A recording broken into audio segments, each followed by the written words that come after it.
Good morning, dreamers. How are you today?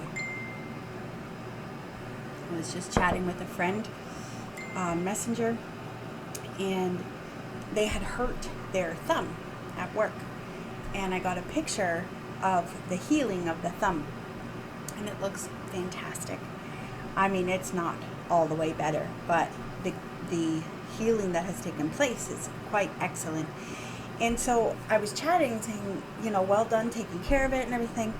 And what came out was that the outside looks good, but the inside not so much. It's still in a lot of pain. And instantly this overwhelming thought of, yeah, that is how our world can sometimes look. I had a struggle with my mental health this week, and there were triggers and there were reasons, and it doesn't matter. I'm doing much, much better now. But yeah, just because someone looks okay on the outside doesn't mean that inside they're not still in a great deal of pain. I think of the widows or widowers who have lost a spouse, or someone who's gone through a horrible divorce. Any divorce is horrible, by the way, just as a divorce survivor, just so you know. And the pain that life brings, someone who looks great, living a single life, just doing everything fantastic, serving Jesus, and, inside, lonely, very, very lonely. Or a young person who is going to bring home a report card that looks really good, but oh my goodness, the stress they're under to make that report card say what the next school they're going to needs it to say. There's a lot of people walking around with some bumps and bruises and some signs that things are not good. But there's also people who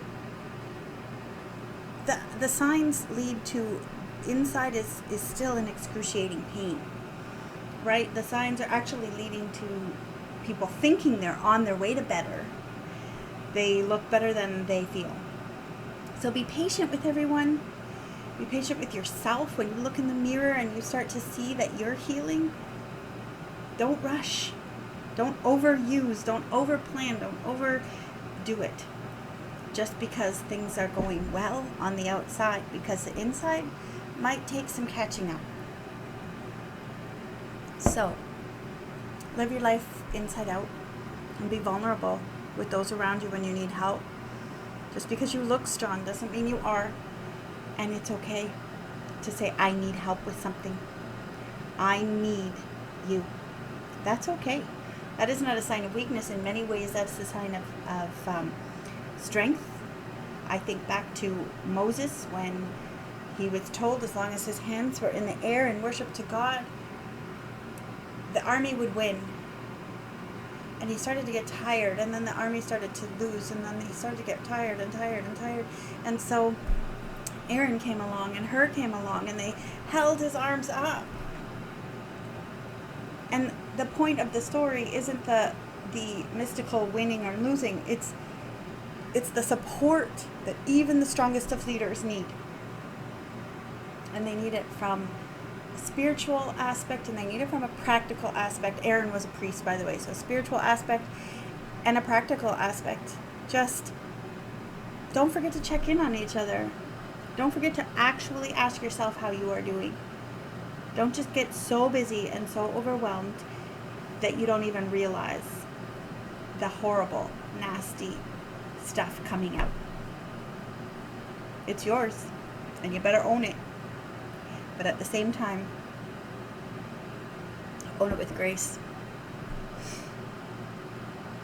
And let other people own their own crap with grace.